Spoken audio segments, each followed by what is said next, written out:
In today's video, we are going to look at what does it take for a 3PL to be a good fit for a cosmetics brand. And as a cosmetics brand, what kind of questions and things should you be looking for when talking to 3PLs and thinking about working with them?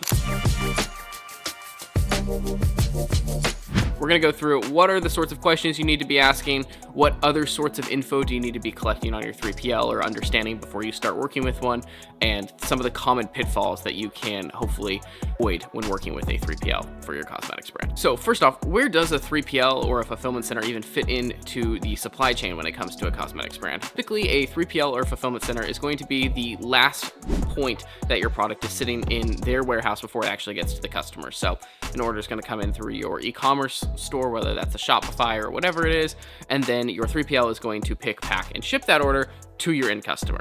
So they really serve a critical point as they are that last point in the whole supply chain before it gets to a customer. And so they're able to take that customer experience either to a whole nother level and come out with a great customer experience, or they also could potentially ruin that customer experience. So it's super important to understand the questions you need to be asking your 3PL before considering working with them as a cosmetics brand. There are also a variety of different things that come specifically for cosmetics that not all 3PLs might be equipped to serve. Things such as some products might require special handling. Maybe they are hazmat goods if they have enough alcohol in them. Maybe you need lot tracking. Maybe there's temperature regulation requirements for storage. So there's just a bunch of tiny nuanced things that it's good to have an understanding of where your 3PL fits in terms of being able to offer those to you as a brand.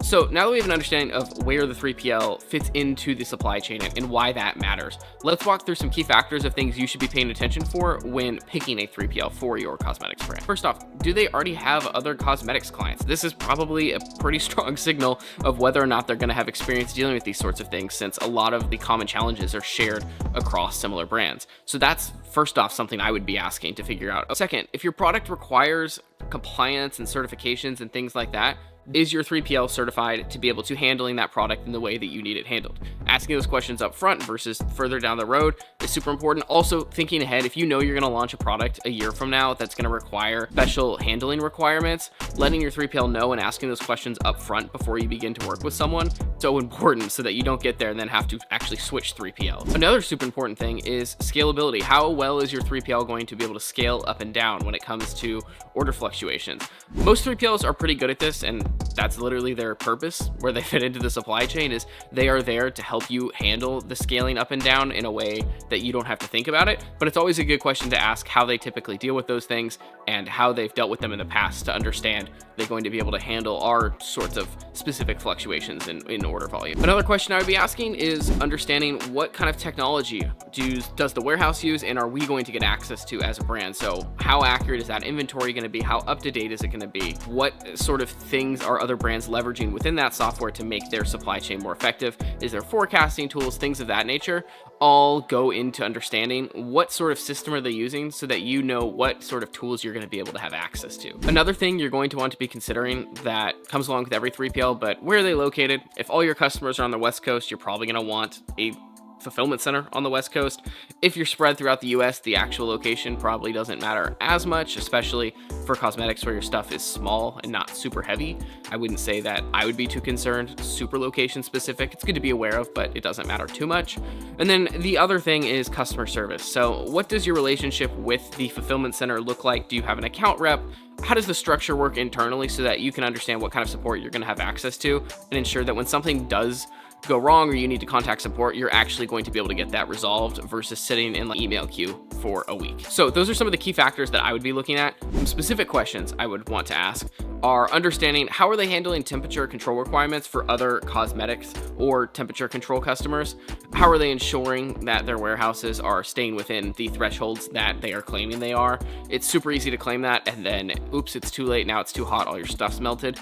What do you do then? And so just understanding how they're actually managing these processes for other customers is going to be a good indicator of how they're likely going to manage and interact with you for those same things. Also, asking for a customer reference. I would ask to talk to one of those customers. Most 3PLs are happy to give you a reference to someone that is a current customer or a past customer that is going to be able to talk through maybe a third person removed view of what it realistically is like versus what the 3PL is telling you. One question that I always like to get asked, and if I was on the other side would be asking, is what questions am I not asking? And usually it brings up a whole lot of points that us as a 3PL are able to tell you. Like, we're able to go, great, here is 5 super common things we keep running into for another customer, and here's how we solve them. Even if you didn't have that question saved up in your head, you know that this 3PL is actively and proactively thinking about this because they are doing this every day. And if they're actually paying attention to their customers and the problems they're facing, they're gonna have other things that are like, hey, we didn't think about this with this other customer. Here was the problem. Here's how we solved it. And here's how I see this fitting into your brand as well. And so there's a lot of issues that you're able to solve out of the gate with a 3PL that has experience because they know the problems and they know how to solve them. And these are things you might not even be thinking about. And that's one of the big benefits of working with a 3PL is you're working with someone who has years and years more experience and has just gone through more problems and solved them. And that's part of what you're paying for, is you're paying for all of the knowledge of all the mistakes that are made for things you don't even know you're going to run into yet. So next up, I want to talk about some of the common pitfalls that I see brands make when choosing who they're going to work with as a 3PL. There's a couple myths that I feel are certainly important, but not as important as people might think they are. And number one is strictly cost. So all 3PLs have totally different cost structures. It's super difficult to run an exact comparison. You can get kind of close, but at the end of the day, you need to have a good idea of what a package out the door to your average customer looks like in terms of cost for you to be able to average that out until you get to some huge scale, and then you can get into more complex math. But for the most part, that's what matters. And then the other piece to that is, what does the support and your relationship with that 3PL look like? If you're gonna have really crappy support, but super cheap cost, maybe that's fine, but it's just a balancing act. So every 3PL is gonna have a little bit different of an experience. And in my experience, you kind of pay for what you get in terms of customer support and all of that.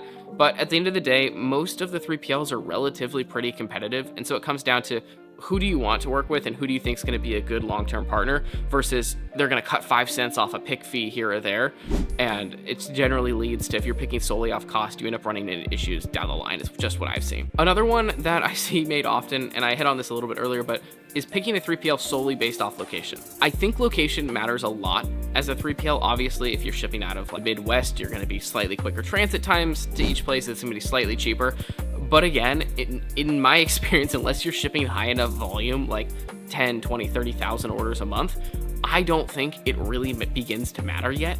I think it's much smarter to partner with someone who's going to be a good partner and someone who has plans for when you get to those stages, what that looks like, so you don't have to move 3PLs, but to have a plan for when you get there versus picking a partner that wants to put you in 4 warehouses today because that's the most optimized way. There's all these other issues you run into where now you need someone to forecast all the inventory accurately, and if you don't, now you're shipping 2 shipments for an order because it has to get split versus 1, and so your costs actually end up going up. Is just what I've seen, unless you have the resources in place to make that work well, which bigger brands do, but brands who are just starting or even mid-sized ones might not have all the resources to do that. And so I always just warn people, it's totally an option, but it's not for everyone, and to understand where you fit on the scale of things. And there's something to be said for having a slightly simpler setup that's going to require way less overhead. And for a 3PL, let them just ship your packages versus this whole logistical nightmare that you might run into when you get to a bigger brand.